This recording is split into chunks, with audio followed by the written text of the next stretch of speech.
Hi, it's Donna from the library, and welcome back to Behind the Book Book Talks, the weekly program where I talk to you about a book that I'm currently reading or have just recently read that I think that you might be interested in checking out for yourself. And the great news about all of that is that the library is now open for business, so you can stop by anytime and pick up any of these books or ones that I've talked about over the past couple of months.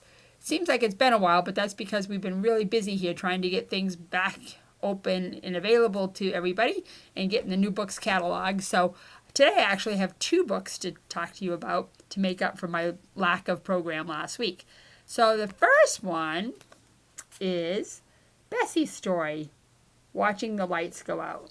And last summer we had Bessie and her people, Tom and Ashley Farmen, come to the library to talk about this book. Bessie is this incredibly wonderful chocolate lab. And when she was 3-ish or so, she started losing her eyesight. And it took a couple of years, but she eventually went completely blind. And now she's, I think, 8 or 9 years old and still fully functioning and happy and healthy. Tom, who wrote the book, it was an educator who has just entered retirement.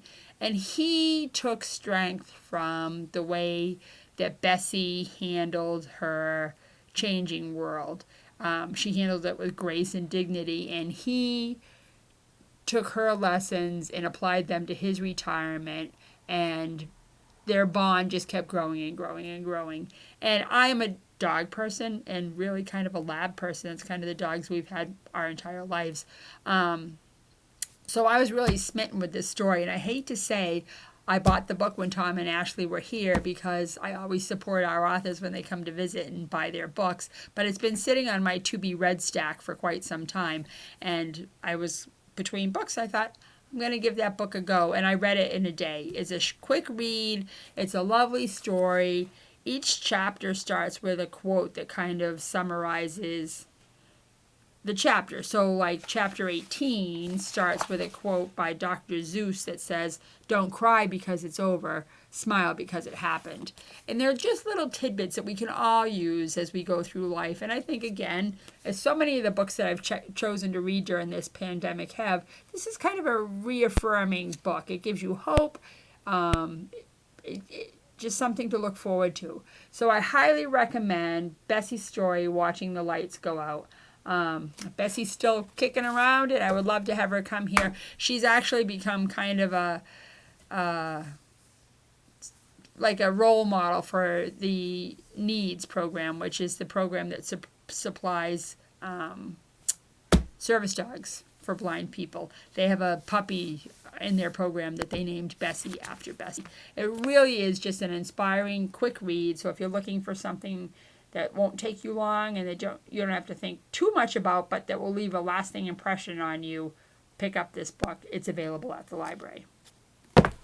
So the second book that I read is this, Sweetwater, by Christina Baker Kline. And unfortunately, the library doesn't have a copy in its possession yet.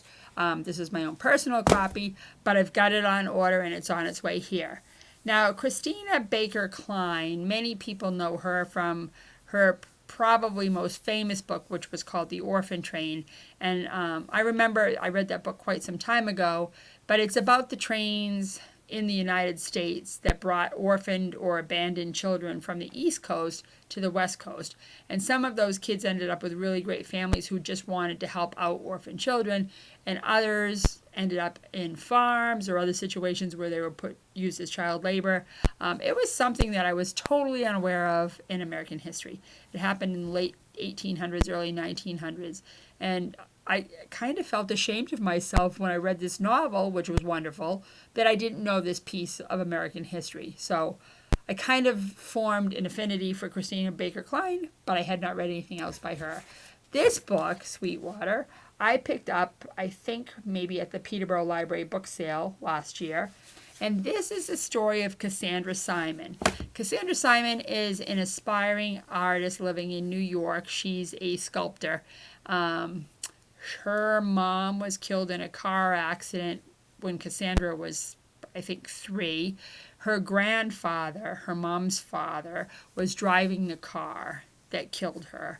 And he lived, but she did not.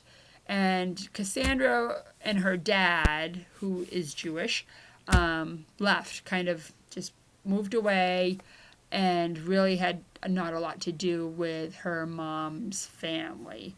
So the book kind of opens when her grandfather, the one who was driving the car when her mom was killed, leaves her the family house and land in Sweetwater. And it's a good parcel of land, I think 60 acres or so. And she has an aunt and an uncle and a grandmother that are all still alive in Sweetwater. And nobody really knows why her grandfather left her the property. And again, she lives in New York City. She has a very metropolitan young person's life where she's always on the go. But she decides, because of stuff that's going on, that she's going to take possession of the house and see what it's like to live in her own house out in the middle of backwater, Sweetwater. I think it's maybe Alabama or it's somewhere, Tennessee. So she goes. And she gets a dog named Blue. And this is the book. This story kind of shows the family dynamic. The family, if I had to describe it, I would say is very dysfunctional. There's a lot of hidden secrets. And there's a lot of rumors. It's a small town, so there's a lot of rumors about what was going on and what really happened to her mother and what really happened to her grandfather, who has just recently died in the kitchen of his new house. The family had abandoned the family home some time ago. He and his wife, Cassie's grandmother, were living in this new house, and he died in the kitchen. It is a story of how we deal with guilt and how we deal with love and how we deal with family. And I really just loved it, which is why I've ordered it for the library. It was written in 1993, and this is her first book. It says it's a novel about buried secrets and the redemptive power of forgiveness. It's a compelling psychological study of bitterness, guilt, and fear. It really was just a great story. And it flashed back and forth between times. So you'd have chapters where Cassandra, was telling the story in the present time, and then every once in a while they'd throw in a small chapter that's her grandmother thinking back to when her kids were younger. Cassie's mother, Ellen, may or may not have been her favorite child, and there's just this whole... it just kind of really examines how Ellen's death impacted her siblings, impacted her mom, impacted her dad, and certainly impacted Cassie and her dad. So I would highly recommend the book, and like I said, it is on order. Our bookseller is shipping. We've got all kinds of new books, and I'm hoping this one will come much quicker than the previous orders have.